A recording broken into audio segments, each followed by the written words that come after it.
아멘. 우리는 하나님께 늘 조를 때가 참 많습니다. 하나님이 꼭 주셔야 됩니다. 주셔야 됩니다. 그런데 간절히 기도하면 주실 때가 참 많습니다. 간절히 기도하면. 근데 여러분 잘 생각하셔야 돼요. 아이들이 여러분에게 뭘 사달라고 얘기해요. 어린아이가 막 엄마 아빠에게 할머니 할아버지에게 계속 사탕을 사달라고 그러면 여러분들 그걸 보고 결정해야겠죠. 이게 그 아이에게 좋은지 안 좋은지. 그런데도 계속 사달라고 그러면 여러분들 어쩔 수 없이 그냥 못 이긴 척하면서 사주는 경우도 있죠. 근데 그게 도움이 될까? 어떻게 보면 우리도 하나님 앞에 계속해서 내가 원하는 거 그게 꼭 있어야 된다고 하나님께 기도합니다. 그런데 기도하다 보면 답답하죠. 왜? 그걸 주시지 않으니까. 사랑하는 사람이 달라고 하면 주고 싶은 게 당연히 사랑하는 사람의 관계 속에서 일어나야 되는데 안 준다고 답답한 사람도 있지만 반대로 주고 싶은데 주면 너에게 지금 복이 되지 않을 것 같으니까. 여러분 아브라함이 자식이 없는 게 삶의 발작 버튼입니다. 그런데 계속해서 아브라함이 그것을 묻는 거예요. 자기가 그러면 저는 그냥 종을 제 아들 삼을게요. 하나님께서 아니라고 이야기하십니다. 그래서 아브라함에게 하나님께서 그럼 하나님 제가 어떻게 할 수 있습니까? 그러자 마지막에 하나님이 하늘의 별을 보여주시면서 저 하늘을 보며 살아라. 저 별처럼 너의 자손을 내가 너의 자손으로 큰 민족을 이루겠다고 하세요. 우리의 삶의 자리가 하늘을 바라보며 사는 삶이라는 걸 여러분 놓치지 말아야 돼요. 그리고 그 하늘에 계신 하나님께서 우리의 방패가 되시고 우리의 상급이 되신다는 걸 놓치지 말아야 돼요. 그러면 누가 채워주시는 거예요? 나를 보호하시는 분이 하나님이시기에 담대한 거고, 때로는 세상의 것을 포기합니다. 물질을 포기하거나 삶의 여유를 포기하거나 반드시 내가 가져야 될 것들, 내가 가져도 아무도 뭐라고 하지 않는 것들을 내가 주님 때문에 내어놓을 때 하나님은 그 내어놓는 것 이상의 상급으로 우리의 삶을 채워주시는 거예요. 이번에는 자녀에 대해서 이야기하면서 이 약속을 그러면 어떻게 할 거냐, 제단을 쌓아라. 그래서 아브라함이 암소와 암염소와 순양과 산비둘기 집비둘기를 준비합니다. 그 새를 제외하고 나머지는 다 이렇게 쪼개놓죠. 반을 이렇게 갈라놓습니다. 왜 갈라놓는 거예요? 하나님 지금 언약을 맺으시는 거예요. 그 갈라놓은 재물 사이로 아브라함과 하나님이 같이 지나가면서 둘이 어떤 약속을 하는 거예요? 나는 너에게 큰 민족을 이루게 할 것이고 또 그 모든 내용들에 대해서 오늘 뭐라고 얘기해요? 400년 정도가 걸릴 거야. 그리고 너희에게 필요한 자리가 뭐냐면 이방의 객이 되는 자리다라는 거예요. 하나님이 그냥 주시지 뭘 또 400년을 걸리고. 그때 하나님 뭐라고 얘기하세요? 지금 이 아모리 족속 16절에 보면 여기 살고 있는 아모리 족속의 죄악이 가득 차지 않았어. 이들이 아직까지는 왜 가득 차지 않을까요? 아브라함이 같이 있잖아요. 아브라함은 그 죄악된 곳에서도 그들에게 영향을 미칠 만한 믿음의 사람이었습니다. 그러니까 아무리 죄된 사람이 많아도요, 하나님의 사람이 서 있는 곳에서는 그들이 그 죄로 살아가는 것이 아니라 하나님의 사람을 보고 하나님의 사람과 함께하게 되다 보니까 이 땅을 너에게 줘야 되는데 아직 저들의 죄가 관영하지 않았다. 저들이 죄가 아직 가득 차지 않았어. 결국 하나님께서는 내가 너를 위해서 또 이 땅을 너에게 주기 위해서 너희를 400년 동안 애굽으로 보낼 거야. 근데 애굽이라는 자리가 어떤 자리냐? 그곳에서 너희가 괴롭힘을 다 받을 것이다라고 이야기해요. 그러니까 인생의 자리가 녹록하지 않다는 것을 하나님께서 말씀하시는데 왜 이게 필요하냐 이거예요. 제가 늘 말씀드리잖아요.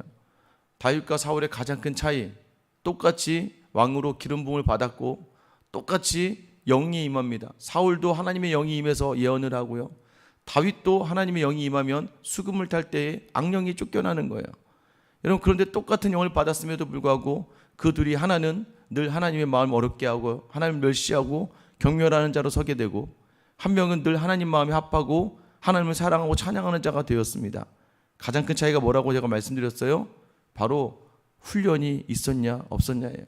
광야의 시간이 그를 단련시키고 고된 가운데서도 하나님을 바라보게 하는 훈련의 자리가 되는 거예요.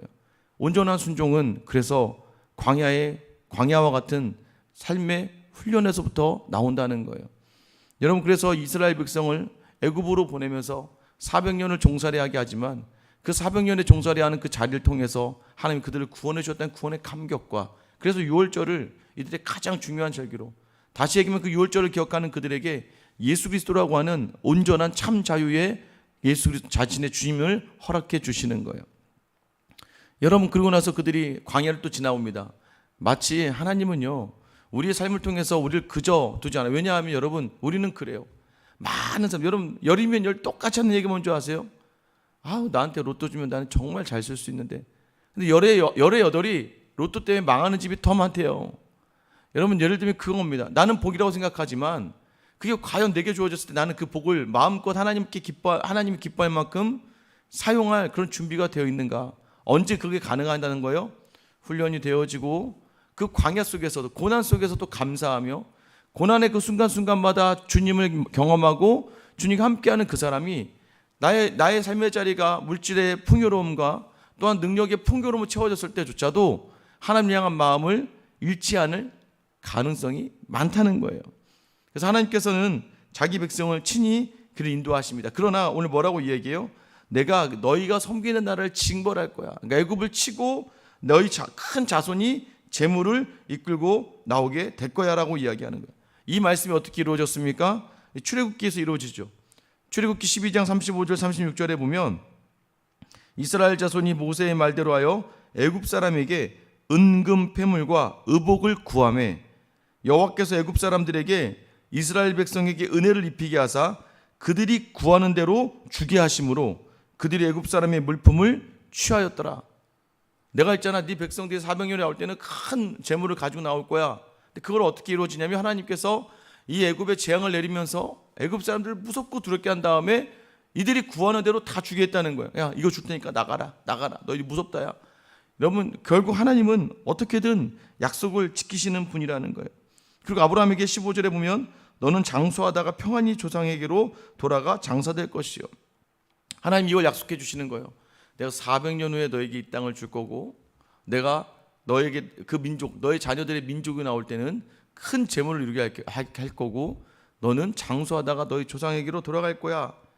그리고 너는 이 일들을 나는 이루는 거야. 그래서 결국은 이 제단을 쌓고 이제 하나님과 약조하는 거예요. 하나님이 약속을 지켜주시는 분이고 나는 그 약속을 확신하며 살아가는 사람이라는 거예요.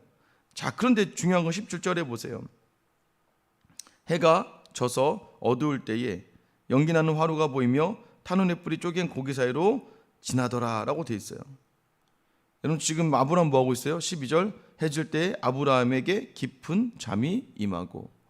아니, 그 제단을 하고 서로 약조를 해서 같이 가야 되는데 아브라함은 잠들었고 하나님 혼자 그 제단 쪼갠 고기 사이로 지나갔다라고 이야기하는 거예요. 여러분, 왜 아브라함은 하나님께서 깊은 잠에 들게 했을까요? 여러분, 이것은 무엇을 얘기하는 거예요?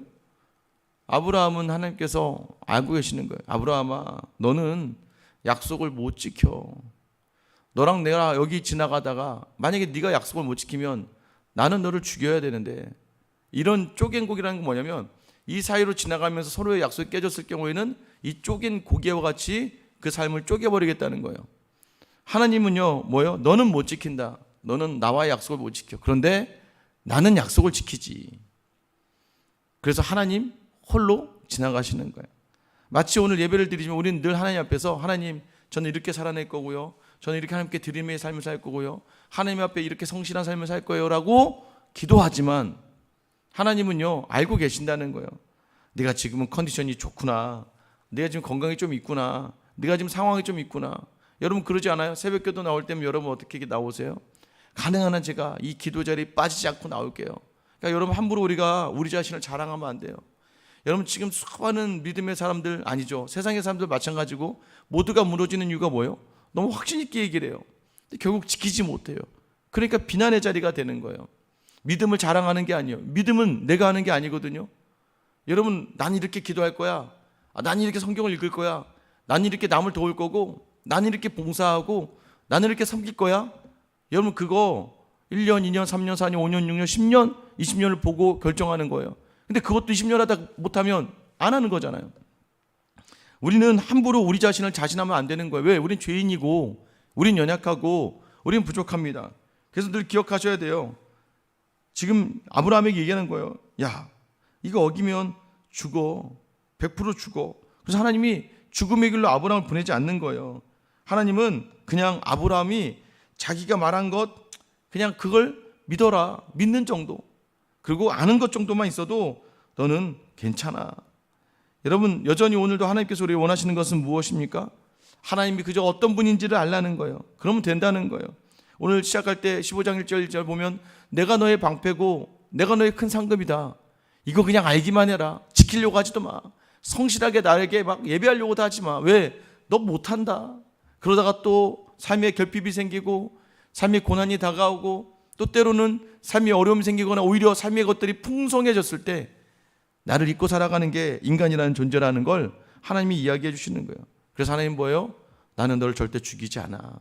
나 홀로 그 길을 가. 그래서 결국은 아브라함이 걸어가야 될 그 자리를 하나님 홀로 걸으시면서 약속을 어긴 우리를 위해서 하나님이 자기 아들을 보내시고 홀로 그 약속을 지키며 십자가상의 죽음으로 말미암아 우리에게 구원이라는 걸 허락해 주시는 분도 하나님이시라는 거예요. 오늘도 여전히 마찬가지입니다. 여러분 삶의 자리에 힘을 좀 빼셔야 돼요. 삶의 자리에 대해 의지를 좀 내려놔야 됩니다. 내 힘으로 하려고 했다가는 내 힘으로 무너지는 게 인간이라는 걸 놓치지 않으셔야 해요. 그러나 하나님께서는 결코 약속을 놓치지 않으시고 홀로 약속을 지키시는 분임을 아는 것만으로도 하나님은 충분하다는 거예요. 오늘 이 새벽에 나와서 우리는 구할 게 너무나 많죠. 하나님은 아신다는 거예요. 하나님이 이렇게 말씀하시는 것 같아요. 기다려라. 내가 가장 좋은 때, 가장 좋은 방법으로 내가 너와 함께 할 거야. 그리고 내가 너에게 그 기쁨과 만족을 누리게 할 거야. 네가 하는 게 아니라 내가 하는 거야. 여러분 오늘도 버거운 하루의 삶의 자리지만 하나님의 홀로 지키시는 이 약속의 자리를 기억하시면서 여러분의 삶의 자리에 죄를 범하지 않도록 입으로 실수하지 않도록 오늘 내게 주신 자리를 불평과 원망으로 이어가지 않도록 오늘 주님 앞에서 겸손히 하나님을 알아가기를 바라는 겸손한 하나님의 사람으로 서기를 예수님의 이름으로 축원합니다. 기도하겠습니다. 사랑의 하나님, 우리는 늘 조금 열심을 하고 조금 상황이 나아지는 것 같으면 내가 무엇을 하는 것처럼 생각하는 교만의 자리에 설 때가 참 많습니다. 하나님 좀 하고 나면 어느새 바로 사람들을 판단하기 시작합니다. 조금 뭐가 있고 나면 내 노력이라고 내 수고라고 생각하며 스스로를 만족해 하다가 결국엔 하나님 그 자리에 모든 자리에 다시 무너짐의 자리에 선다는 것을 놓치고 살아갑니다. 우리의 믿음이 여기까지 온 것은 우리가 무엇을 해서가 아니라 우리가 무엇으로 하나님께 바쳐진 공로의 자리가 아니라 그저 하나님이 은혜로 주신 자리라는 걸 놓치지 않도록 오늘도 그 은혜 안에 거하는 우리 모든 성도들 다 되게 하여 주시옵소서. 힘들고 어려운 순간 어쩌면 훈련의 시간입니다. 참된 순종을 위하여 주님이 주신 이 시간을 아둔하게 하나님을 놓치고 세상을 보다가 실패하는 인생이 아니라 하나님을 바라보며 온전히 주님의 약속을 붙들고 주님을 인정하고 확신하며 나아갈 수 있는 귀한 믿음의 하루로 살게 하여 주시옵소서. 하나님 홀로 약속을 지키십니다. 여전히 나는 지킬 수 없는 연약한 존재임을 인정하며 오늘도 내 연약함과 부족함 속에 임하시는 완전하신 하나님의 능력과 함께 하루를 살아가므로 내 모든 자리의 불평과 원망과 낙심과 비교와 판단이 아니라 그저 감사로 그저 은혜로 보내는 이 하루가 되게 하여 주시옵소서. 특별히 오늘은 대한민국의 대통령을 뽑는 날입니다. 하나님, 다들 서로 생각이 다릅니다.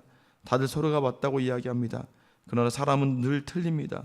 그러나 그 사람을 움직이고 관여하며 인도하시는 분은 하나님이신 줄 믿사오니 뽑혀진 인물을 통하여 이 나라와 민족과 한국교회를 위해 수고하고 헌신할 수 있는 주님의 귀한 사람으로 사용하시고 인도하여 주시옵소서. 오늘 또한 우리의 삶 가운데 여전히 관여하시며 임재하시며 함께하기를 원하시는 우리 주 예수 그리스도의 이름 받들어 기도드립니다. 아멘. 여러분 시간 기도하실 때